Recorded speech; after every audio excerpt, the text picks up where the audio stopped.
আজকে আমি তোমাদের সঙ্গে একটা খুবই মজাদার ব্রেকফাস্ট রেসিপি শেয়ার করব। এই রেসিপিটা আমি মাঝে মাঝেই বানিয়ে থাকি, আমার ভীষণ ভালো লাগে খেতে, খুব তাড়াতাড়ির মধ্যে হয়েও যায়।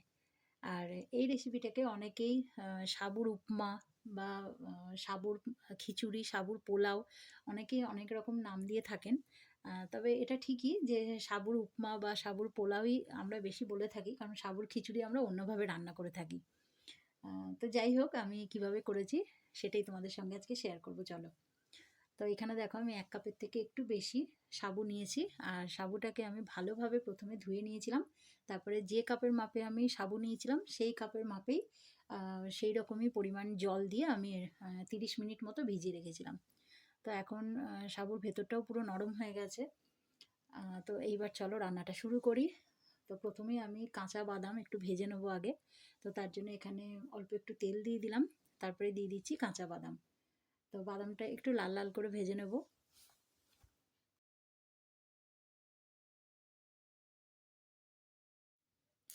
তো বাদামটা তো এখানে আমি ভাজছি।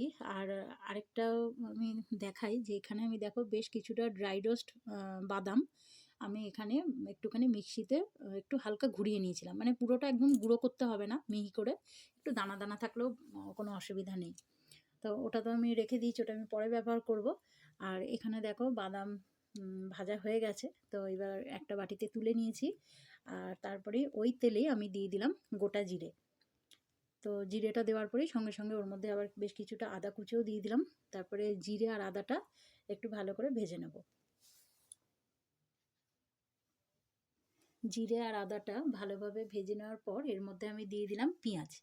তো পেঁয়াজটা আমি দেখো এভাবে লম্বা লম্বা করে সরু সরু করে কেটে নিয়েছিলাম। এবার পেঁয়াজটা একটু হালকা করে ভেজে নেব, খুব বেশি কড়া করে ভাজার দরকার নেই। হালকা করে একটু ভাজা হয়ে গেলে তারপরে আমি এর মধ্যে দিয়ে দিচ্ছি গাজর আর ক্যাপসিকাম। তো গাজর ক্যাপসিকামটাও দেখো আমি এভাবেই ছোটো ছোটো করে কেটে নিয়েছি।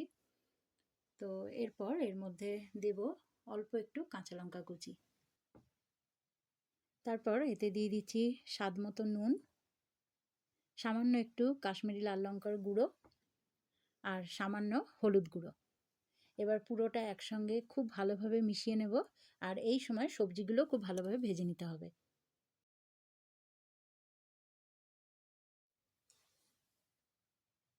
সবজিগুলো খুব ভালোভাবে সেদ্ধ হয়ে গেলে তারপরে এর মধ্যে আমি দিয়ে দিচ্ছি সেদ্ধ আলু। একটা আলুকে আমি আগে থেকে সেদ্ধ করে নিয়েছিলাম, সেটা এইভাবে দেখো ছোট ছোট করে কেটে নিয়েছি। তো সেটার মধ্যে দিলাম। এবার আলুটার সঙ্গেও পুরোটা একবার ভালোভাবে মিশিয়ে নেওয়ার পর এবার এর মধ্যে দিয়ে দেবো আগে থেকে ভিজিয়ে রাখা সাবু।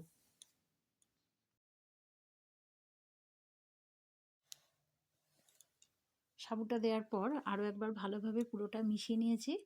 আর এবার আমি এর মধ্যে দিয়ে দিচ্ছি ড্রাই রোস্ট করা যে বাদামটা আমি গুঁড়িয়ে রেখেছিলাম মিক্সিতে। তো সেটা দিয়ে দিলাম, ভাজা বাদামটাও দিলাম। আর তারপরে দিয়ে দিলাম সামান্য একটু লেবুর রস আর ধনেপাতা কুচি। আর দিলাম অল্প একটু গোলমরিচের গুঁড়ো। ব্যাস, এবার পুরোটা একসঙ্গে মিশিয়ে নিলেই তৈরি হয়ে গেল আজকের রেসিপি সাবুর উপমা বা সাবুর পোলাও। তো তোমাদের কেমন লাগলো অবশ্যই আমাকে একবার জানিও কমেন্ট করে, যদি ভালো লেগে থাকে। আর যদি ভালো লাগে তাহলে একটা লাইকও করে দিও। তাহলে চলো, তোমাদের সঙ্গে আবার দেখা হবে নতুন আরেকটা ভিডিও নিয়ে খুব তাড়াতাড়ি। তোমরা সবাই ভালো থেকো, সুস্থ থেকো, সাবধানে থেকো।